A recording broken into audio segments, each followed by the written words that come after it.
अब हम बात करते हैं इफ एल्स स्टेटमेंट्स की। अगर आप अपनी रियल लाइफ में देखें, हर चीज आपकी इफ एल्स स्टेटमेंट्स के ऊपर चल रही है। बहुत सिंपल एग्जांपल मैं आपको देता हूं। अगर आप एटीएम मशीन पर जाते हैं, अपना कार्ड इंसर्ट करते हैं, आप रिक्वेस्ट करते हैं सिस्टम से कि मुझे 10,000 जो है वो विड्रॉ करना है। अब वहां पर जो प्रोग्राम है, जो सॉफ्टवेयर है उस मशीन का, वो इफ एल्स पे चल रहा है। वो चेक करता है कि अगर जो अमाउंट रिक्वेस्ट कर रहा है यूजर, अगर उसका जो अकाउंट बैलेंस है अगर उससे ज्यादा है या उतनी है, तो फिर विड्रॉ करके दे दे। लेकिन जो अमाउंट रिक्वेस्ट कर रहा है अगर उससे अकाउंट में बैलेंस ही कम है, तो वो एल्स में मैसेज शो कर दे कि जी लो बैलेंस। ठीक है, हर चीज इफ एल्स पे चल रही है, हर चीज। तो प्रोग्रामिंग लैंग्वेजेस जितनी भी हैं वो तमाम की तमाम जो है वो इफ एल्स इस्तेमाल करती हैं। बस हर एक का जो लिखने का तरीक़ेकार है, सिंटेक्स जो है वो एक दूसरे से मुख्तलिफ है, स्लाइटली मुख्तलिफ होता है। तो अगर आप अच्छे प्रोग्रामर बनना चाहते हैं, मेरा आपको यही मशवरा है कि आपने इफ एल्स स्टेटमेंट्स को बहुत अच्छे से समझना है। आप आसान से आसान प्रोजेक्ट बनाएं या कॉम्प्लिकेटेड से कॉम्प्लिकेटेड बनाएं, आपको इफ एल्स स्टेटमेंट्स बहुत ज्यादा इस्तेमाल करनी पड़ेंगी। तो अच्छा, इफ एल्स स्टेटमेंट्स को समझने से पहले ना आपको कंडीशनल ऑपरेटर्स को समझना बहुत जरूरी है। क्योंकि जब तक ये समझ में नहीं आएंगे, आपको नहीं पता होगा कि हमने कंडीशंस कैसे लगानी है। तो सबसे पहले हम यहां पर बात करेंगे कंडीशनल ऑपरेटर्स की। कंडीशनल ऑपरेटर्स कौन कौन से होते हैं, देखिए मैं आपको लिख के दिखाता हूं यहां पे। हमारे पास सबसे पहले इक्वल होता है, इक्वल, उसके बाद नॉट इक्वल, नॉट इक्वल के बाद लाइक ग्रेटर, फिर स्मॉलर, और फिर हमारे पास जैसे लाइक ग्रेटर भी है और इक्वल, ग्रेटर इक्वल और स्मॉलर इक्वल एंड और। ठीक है, तो ये और हाँ एक नॉट। ठीक है जी, ये हमने कुछ कंडीशनल ऑपरेटर्स यहां पे डिफाइन कर दिए। अब इनके साइंस कौन से हैं, साइंस मैं आपको बताता हूं। इक्वल के लिए हम यूज करते हैं डबल इक्वल साइन। पीएचपी में अगर आपने इफ एल्स स्टेटमेंट्स के अंदर किसी चीज को एक दूसरे के इक्वल पे कंडीशन लगानी है, तो आप इक्वल के लिए डबल इक्वल साइन इस्तेमाल करेंगे। नॉट इक्वल के लिए आप exclamation mark for not, equal के लिए इक्वल, तो मतलब इसका मतलब बनेगा नॉट इक्वल का साइन होता है। ग्रेटर के लिए सिंपल, जो आपका मैथ्स में भी ग्रेटर का साइन होता है, स्मॉलर में भी सेम स्मॉलर का जो साइन होता है।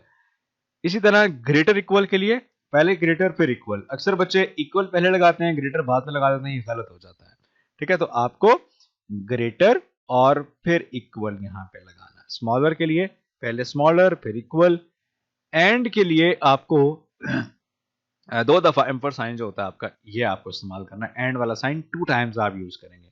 और के लिए और के लिए आपने यहाँ पे बार साइन, जो आपके इंटर के बटन के पास होता है, कीबोर्ड में इंटर के बटन के पास बार साइन होता है, जिसे हम पाइप साइन भी कहते हैं।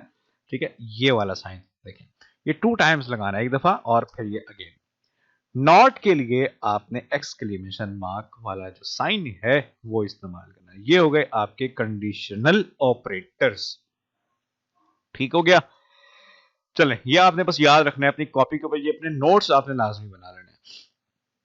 इसके बाद हम बात करते हैं कि अब इफ एल्स इस्तेमाल कैसे करेंगे। देखिए, हम यहाँ एक वेरिएबल मैंने क्रिएट किया, मैंने उस वेरिएबल का नाम रखा है, थोड़ा सा मैं इसको ऊपर कर लेता हूं अब। ओके, वेरिएबल का मैंने नाम रखा रिलीजन, रिलीजन, और इसमें वैल्यू मैंने स्टोर कर दी इस्लाम। ठीक है, बहुत सिंपल एग्जांपल है। अच्छा, अब मैं कंडीशन लगाता हूं कि अगर जो रिलीजन है वो इक्वल है, इक्वल है सपोज इस्लाम के, तो क्या करो, तो कर्ली ब्रैकेट्स आ गई। अच्छा, इसको थोड़ा सा समझते हैं कि मैंने क्या लिखा है। देखिए, इफ कंडीशन लगाई, इफ के बाद अब यहां पर देखें, यहां पर मैं स्मॉल ब्रैकेट यूज कर रहा हूं।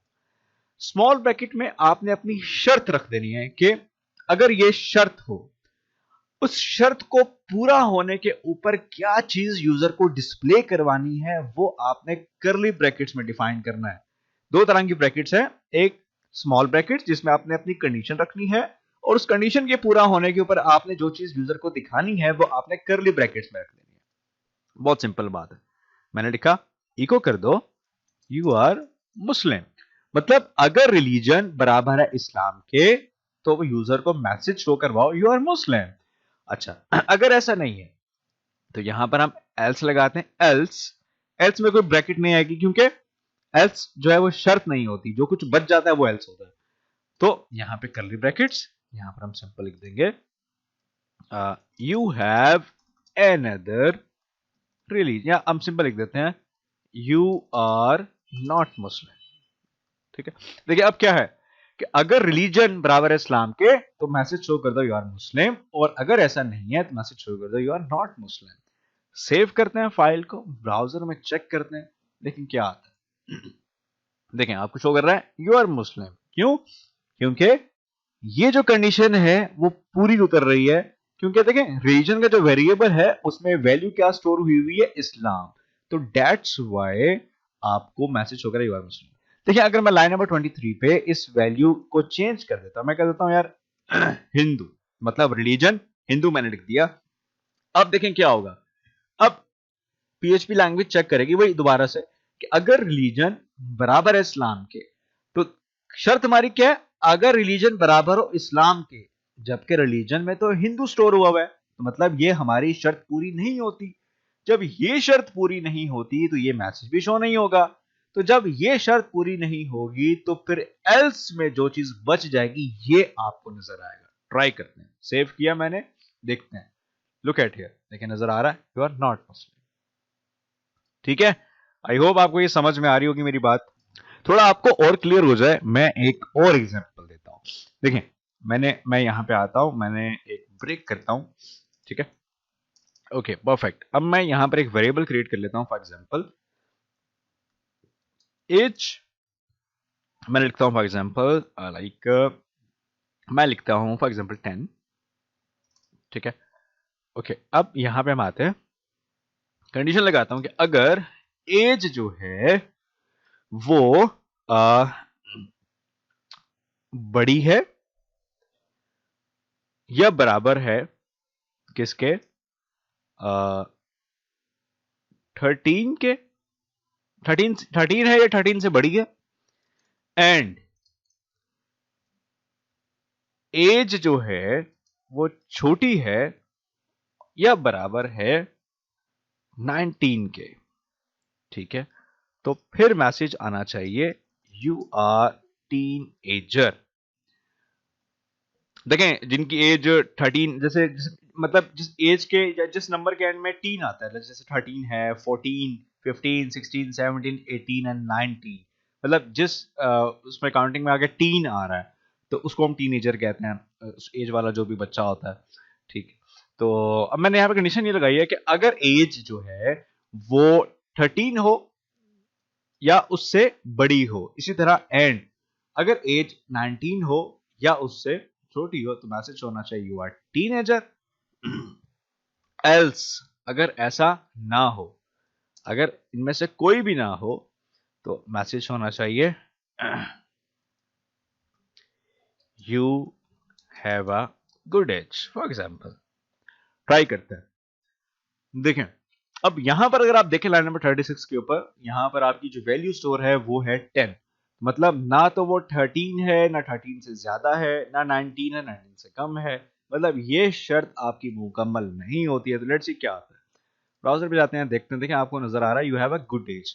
अच्छा अगर मैं यहां पर वैल्यू लिख देता हूं 15, जो कि हमारी शर्त पर पूरी उतर रही है कि जो वैल्यू है वो 13 से ज्यादा भी है, 19 से कम भी है। देखते हैं, सेव करते हैं, चेक करते हैं, लुक एट हियर, आपको मैसेज शो करा यू आर टीनेजर, क्योंकि ये कंडीशन पूरी हुई। इस कंडीशन के पूरे होने के ऊपर ये मैसेज शो करना था और ये शो कर रहा है। तो आई होप कि आपको समझ में आया होगा कि हमने किस तरह से जो है इफ एल्स कंडीशन के साथ अपना खेलना है, किस तरह से उसके ऊपर काम करना है।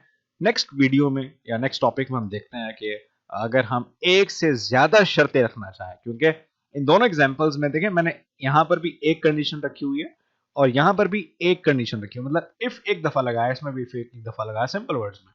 तो अगर हम एक से ज्यादा शर्तों को इस्तेमाल करना चाहें, मतलब मल्टीपल कंडीशंस रखना चाहें, तो उसके लिए हम इफ एल्स इफ इस्तेमाल करते हैं। तो एल्स इफ कैसे इस्तेमाल करते हैं अगले टॉपिक में देखते हैं।